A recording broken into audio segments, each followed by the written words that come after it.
Bismillahirrahmanirrahim. Assalamualaikum warahmatullahi wabarakatuh. Alhamdulillah wassalatu wassalamu ala Rasulillah wa ala alihi wa sahbihi wa wala amma ba'd. Kalau di pertemuan sebelumnya kita telah membahas tentang fikih perbedaan pendapat, yaitu bagaimana mereka apa saja sebab-sebab yang menyebabkan perbedaan pendapat dalam fikih. Kemudian yang kedua kita telah membahas juga tentang sejarah, ya, sejarah daripada fikih mazhab itu sendiri beserta para imam mereka.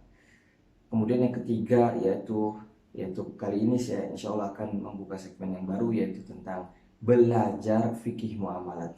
Dari segmen pertama dan kedua itu agar membuka sedikit pemikiran kita bahwasanya perbedaan pendapat itu sangat luas dan mereka para mujtahid telah berkontribusi mewarnai perbedaan pendapat fikih dengan kepintaran mereka yang sangat luar biasa.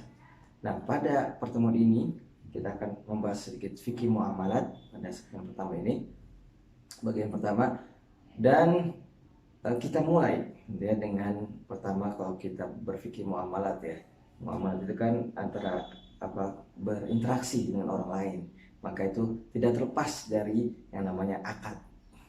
Jadi kita akan membahas tentang akad. Akad itu apa? Akad itu adalah dari bahasa Arab, ya, akdun. Secara bahasa etimologi yaitu al-hal. Al-hal itu apa? Mengikat. Jadi secara bahasa ketika kita melakukan akad, berarti kita telah mengikat diri kita dengan sesuatu yang ingin kita laksanakan.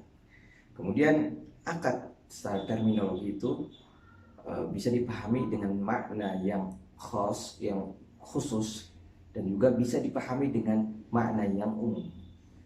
Makna yang umum itu seperti apa? Makna akad secara umum yaitu masuk di dalamnya akad terhadap diri kita sendiri, dan juga masuk di dalam akad terhadap orang lain. Misalkan kalau akad terhadap diri kita sendiri, yaitu kita berakad, bertekad untuk melakukan sesuatu. Misalkan dalam akad yang muncul pada zaman dahulu itu, misalkan membebaskan budak, itu tentunya ada akadnya. Itu akad membebaskan budak itu mengharuskan apa? Diri kita sendiri. Kita tidak perlu untuk meminta keriduan daripada siapa? Si budak itu, si hamba sahaya. Nah, tapi apa? Cukup dengan kita bertekad atau berakad bahwasanya saya akan membebaskan budak ini, maka itu sudah termasuk makna daripada akad.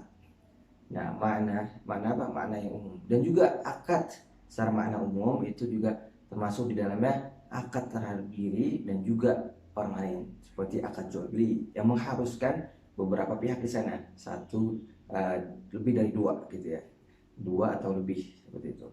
Maka itu juga makna akad secara umum.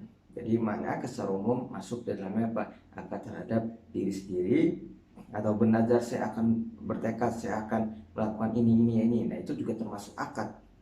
Imam Al-Jassos Al-Hanafi memilih makna akad adalah akad yang dimengerti secara umum. Maksudnya apa? Akad diri sendiri dan juga orang lain. Masuk di dalamnya akad nazar dan juga akad apa? Akad bersumpah, akad juga ada juga akad jual beli. Nah, ini yang dimasukkan oleh Imam Al-Jassos, itu juga dinamakan akad yang seperti itu. Nah, ada juga akad yang bermakna khusus. Yang kedua, akad yang bermakna khusus. Akad yang bermakna khusus ini yang sebagai khusus, maksudnya apa? Khusus yang dikenal oleh para fuqaha di dalam kitab-kitab mereka. Kalau kita lihat kata al-akad itu sering digunakan, yaitu ma yan'aqidu bihi al-aqidain bil ijab wal qabul, yaitu sesuatu yang yang terlaksana akadnya dengan apa? Dengan ijab dan qabul.